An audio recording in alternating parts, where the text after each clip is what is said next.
at present, that issue is not in front of our Ministry Adhyaksh. Question number 103 Shri Arun Govil ji. Question number 103। Arun Govil ji, आपकी किस्मत अच्छी है। धन्यवाद Speaker, sir. रोज धन्यवाद माननीय आप अध्यक्ष महोदय। Statement is laid on the table of the House. माननीय मैं अपनी कॉन्स्टिट्यूंसी मेरठ और हापुड़ लोकसभा के लिए उसके विकास के संबंध में एक जानकारी चाहता हूं माननीय इस्पात मंत्री से। क्या सरकार का मेरठ में इस्पात यंत्र स्थापित करने का प्रस्ताव है ताकि स्थानीय स्तर पर रोजगार के अवसर सृजित किए जा सके और क्षेत्र के युवाओं को औद्योगिक विकास से लाभ मिल सके, और यदि है तो उसका तत्संबंधी ब्यौरा क्या है? Honourable minister. Honorable Speaker, sir, Steel Ministry is deregulated sector, and the Ministry of Steel acts as facilitator. The decision regarding setting up of a steel plant is taken by industry based on techno-commercial consideration. Industry takes into account raw material availability, logistic, etc. while deciding. We are working as a facilitator by getting the raw material availability of seeing all those things. Actually, we will going to take decision about the setting of the industry.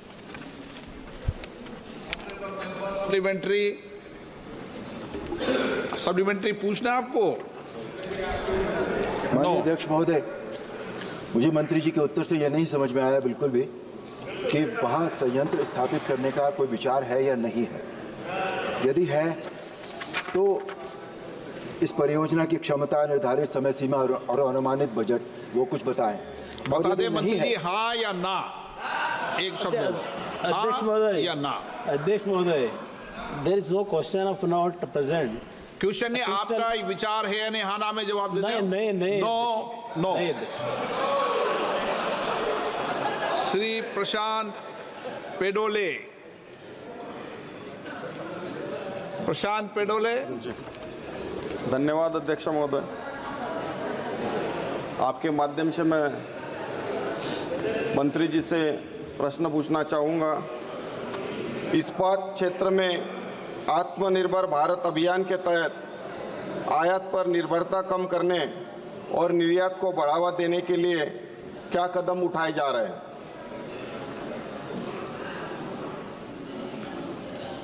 महोदय,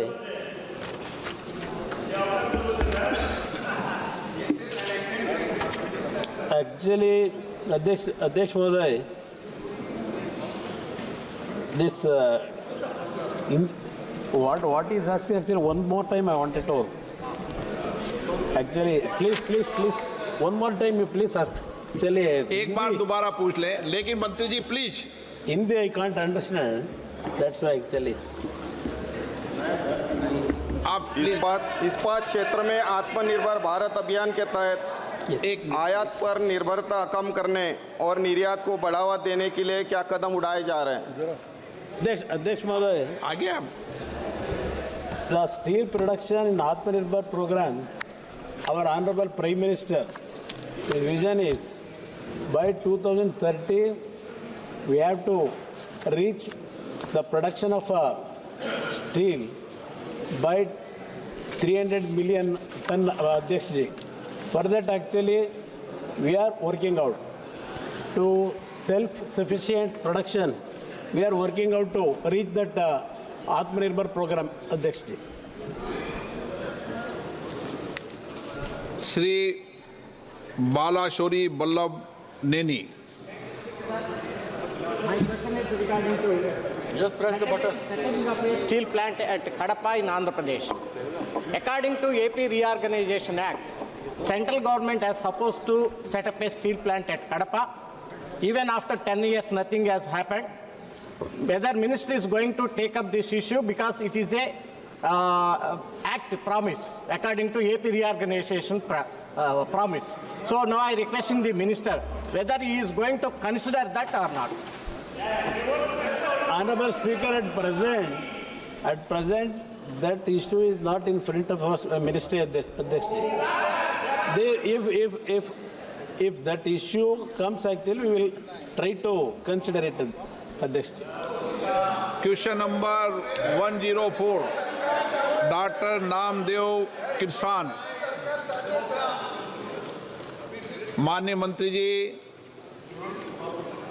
माननीय सदस्य, honourable member, please माननीय सदस्य प्रश्न पूछें।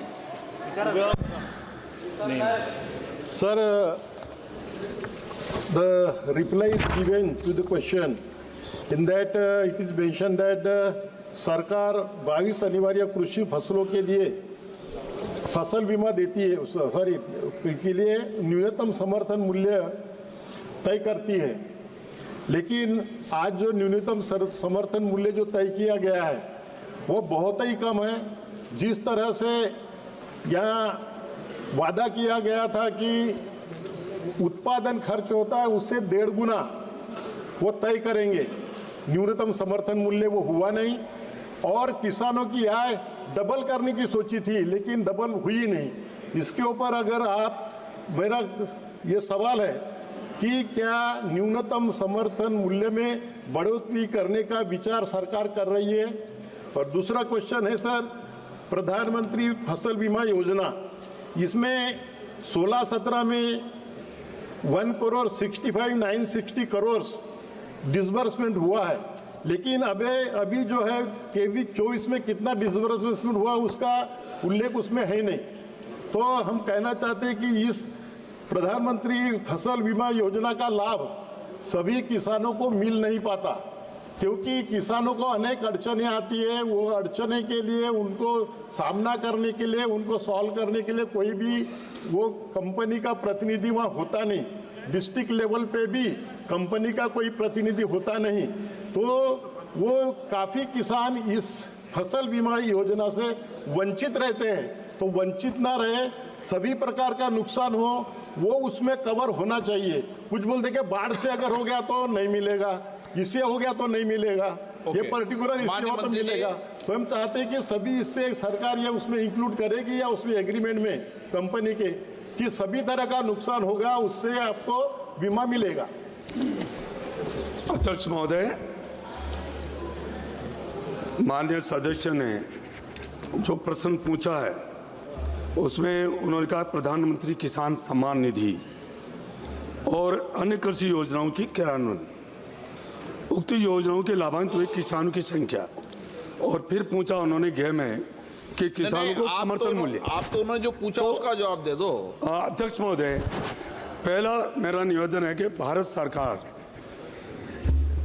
और राज्य सरकार दोनों मिलकर मूल्य आयोग की सिफारिशों के आधार पर 22 फसलों की समर्थन मूल्य तय करती है। ये एमएसपी अध्यक्ष महोदय बाजार को नियंत्रण करने के लिए है, ताकि बाजार कहीं इतना नीचे नहीं आ जाए कि इस देश का अन्नदाता किसानों के लिए तकलीफ हो, और इतना भी नहीं बढ़ जाए ताकि उपभोक्ताओं को परेशानी हो। इसके लिए एमएसपी लागू की गई है, और ये केंद्र और राज्य सरकार दोनों मिलकर और मूल्य आयोग इसकी सिफारिश करके और 22 फसलों के लिए इसको किया गया है। किसानों को समर्थन मूल्य समय पर भुगतान सुनिश्चित करने के लिए कई कदम उठाए गए हैं। पहला कदम है, भारतीय कपास निगम ने वास्तविक कपास किसानों को एमएसपी का लाभ सुनिश्चित करने के लिए उन्होंने आधारित इसको किया गया है, ताकि किसान पंजीकरण कराकर ऑनलाइन बिलिंग प्रणाली शुरू कर सके। इसके माध्यम से भुगतान सीधे किसानों को आधार लिंक बैंक खातों में 3 से 5 दिन के भीतर किया जाने का प्रावधान है। मंत्री जी, आप किसान नेता हो। अध्यक्ष महोदय, आप किसान नेता हो, बहुत बड़े किसान नेता हो। आपने उन्होंने पूछा जो जवाब दो। पहले किसान सम्मान निधि की बात करी है। हाँ, उन्होंने फसल मुआवजे की बात करी है। अध्यक्ष महोदय, फसल मुआवजे के लिए नीचे गिरदावरी की जाती है, और ये राज्य सरकारों का, इसमें राज्य सरकारें राज्य